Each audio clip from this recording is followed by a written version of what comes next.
আজিকালি ইমান ভাগৰ লাগে নহয়, ডিউটিটো টায়াৰ্ড লাগি থাকে। মায়ে সুধে যে তোৰ বেটাৰী আজিকালি ইমান ডাউন কিয় হৈ থাকে। টেষ্ট কৰাওঁতে গম পালোঁ আইৰণৰ কমি। তেন্তে বেটাৰী চাৰ্জ কৰিবলৈ চাৰ্জাৰটো ক'ত ইয়াৰ? কি কৰিব লাগিব ইয়াক ঠিক কৰিবলৈ? ৰক্তহীনতা অৰ্থাৎ এনিমিয়া কাৰণ বহু থাকিলেও আজি আমি কথা পাতিম আইৰণৰ কমিৰ ফলত হোৱা এনিমিয়াটোৰ বিষয়ে। অতিপাত ভাগৰ লগা, গাৰ ৰং ফিকা পৰা, তাৰ বাহিৰেও কিছুমান অদ্ভুত চিমটমছ যাৰ কাৰণ আইৰণৰ কমি বা আইৰণ ডেফিচিয়েঞ্চি এনিমিয়া হ'ব পাৰে। হেল্ল' নমস্কাৰ, সকলোকে আকৌ এবাৰ মোৰ চেনেলটোলৈ স্বাগতম জনাইছোঁ। মোৰ নাম ডক্টৰ মানালী, MD ডাৰ্মাটলজিষ্ট, আপোনাৰ অসমবাসীৰ ডিজিটেল স্কিন ডক্টৰ।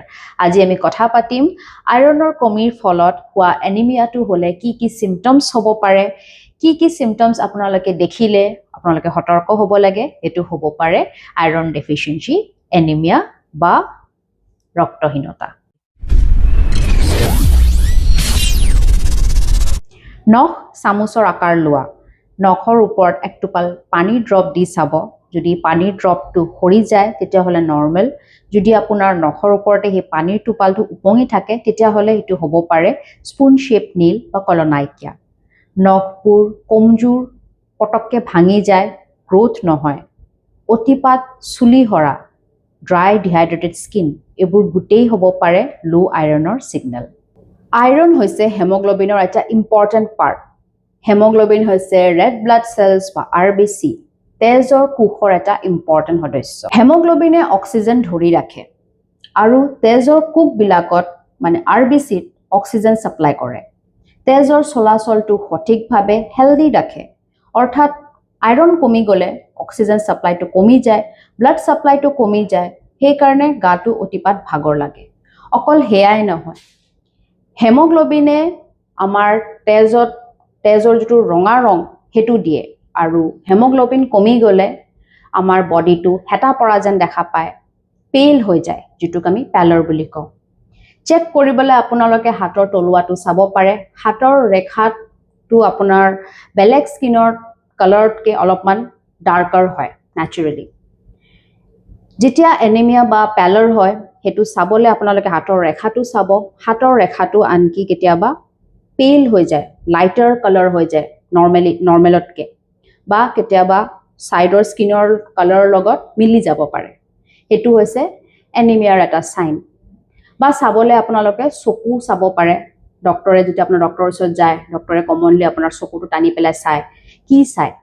এই এনিমিয়াৰ চাইনটো চায়। অকল সেয়াই নহয়, আপোনালোকৰ স্কিনটো যদি বিনা কাৰণে খজুৱাই থাকে, একো ঘাঁ নাই, একো খজুত একো প্ৰব্লেম নাই, কিন্তু বিনা কাৰণে খজুৱাই থাকে, হ'ব পাৰে এইটো আইৰণৰ কমিৰ কাৰণে। আৰু বিনা কাৰণে হঠাৎকৈ আপোনাৰ চুলি বেছিকৈ সৰা ষ্টাৰ্ট কৰিছে, সেইটো এটা আইৰণৰ কমিৰ লক্ষণ হয়। আপোনালোকে আপোনাৰ ডক্টৰৰ ওচৰত গৈ পেলাই আইৰণৰ লেভেলটো এবাৰ চেক কৰাব পাৰে। চকুটো টায়াৰিং আৰু ডাৰ্ক চাৰ্কলছ পৰিছে। ডাৰ্ক চাৰ্কলছৰ কাৰণ বহুতে হ'ব পাৰে, কিন্তু তাৰ ভিতৰত এটা কাৰণ আইৰণৰ কমিও হয়। ডাৰ্ক চাৰ্কলছ হ'লে আপোনালোকে ডক্টৰৰ লগত কনচাল্ট কৰিব, হ'ব পাৰে আইৰণৰ কমি। সেইটো আপোনাৰ যদি ওঠৰ ছাইডত পটককৈ ঘাঁ লাগে, ৰিকাৰেণ্টলি ঘাঁ লাগে, ফাটি যায়, সেইটোক এংগুলাৰ জেলাইটিছ বুলি কওঁ, আৰু সেইটো এটা আইৰণৰ কমিৰ এটা ইম্পৰ্টেণ্ট চিমটমছ বা ডিজিজ হয়। এট্ৰফিক গ্লছাইটিছ, আপুনি যদি খাওঁতে মুখখন বহুত জ্বলা পৰাও কৰে, জিভাটো যেনেকৈ ৰাফ থাকে নেচাৰেলি, সেইটো গ্লছি এণ্ড প্লেইন হৈ যায়, স্মুথ হৈ যায় টেক্সচাৰটো, সেইটো এটা ইম্পৰ্টেণ্ট কাৰণ হৈছে আইৰণৰ কমি। আপোনালোকে হয়তো গম পায় নে নাই নাজানো, বাট এইবোৰ চাইন্স কিন্তু আইৰণৰ কমিৰ কাৰণে হয়। সেইকাৰণে আপোনাৰ ডক্টৰে যদি এটা ইনভেষ্টিগেশ্যন বা আইৰণৰ পৰীক্ষা আপোনালোকক ছাজেষ্ট কৰে, ইগন'ৰ নকৰিব। হয়তো আপোনাৰ ডক্টৰে আপোনাক চেৰাম ফেৰিটিন বা গোটেই আইৰণ পেনেলে কৰিব দিব পাৰে। কেতিয়াবা এইটো অলপমান কষ্টলি হয় গোটেই আইৰণ পেনেলটো, বাট গেট ইয়ৰ চেল্ফ চেকড ফাৰ্ষ্ট। আপোনালোকে কি কৰিব পাৰে আইৰণ ডেফিচিয়েঞ্চি এনিমিয়া নহ'বলৈ?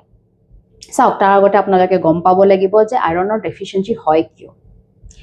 ইনক্ৰিজ ডিমাণ্ড, কেতিয়াবা আপোনাৰ বডিটোৱে বেছিকৈ আইৰণ বিচাৰিছে, স্পেচিয়েলি গৰ্ভ অৱস্থাত, প্ৰেগনেন্সি টাইমত বডিটো বেছিকৈ আইৰণ বিচাৰে সেইকাৰণে প্ৰেগনেন্সি টাইমত মহিলাসকলক আইৰণৰ টেবলেট দিয়া যায় এক্সট্ৰাকৈ আইৰণ ছাপ্লিমেণ্ট দিয়া যায় বা কেতিয়াবা আইৰণ এবজৰ্পশ্যনটো নহয় পুৱাৰ এবজৰ্পশ্যন আপুনি খাই আছে ঠিকে আপোনাৰ ডায়েটটো ঠিকে আছে কিন্তু আইৰণটো এবজৰ্ব কৰিব পৰা নাই হ'ব পাৰে কেতিয়াবা পেটৰ সমস্যাত চিলিয়াক ডিজিজ টাইপৰ কণ্ডিশ্যনত হ'ব পাৰে আইৰণটো ভালকৈ এবজৰ্ব নহয় বা মন কৰিব আপোনালোকে যদি খোৱাৰ তৎকালীনতে চাহ বা কফি গ্ৰহণ কৰিছে তেতিয়াও কিন্তু আইৰণৰ এবজৰ্পশ্যনটো কমি যায় চাহ কফি পটককৈ আপোনালোকে খোৱাৰ পিছতে নাখাব আপোনালোকে যদি ডায়েটটোৱে বেয়া পুৱাৰ ইনটেক আপোনালোকে খাদ্য এনেকুৱা লোৱা নাই য'ত আইৰণ থাকে তাৰ আগতে কৈ লওঁ যে আইৰণ বৰ বেছিকৈ ক'ত পোৱা যায় পালেং শাক সপ্তাহত 2-3বাৰ খাব পাৰিলে খুবেই ভাল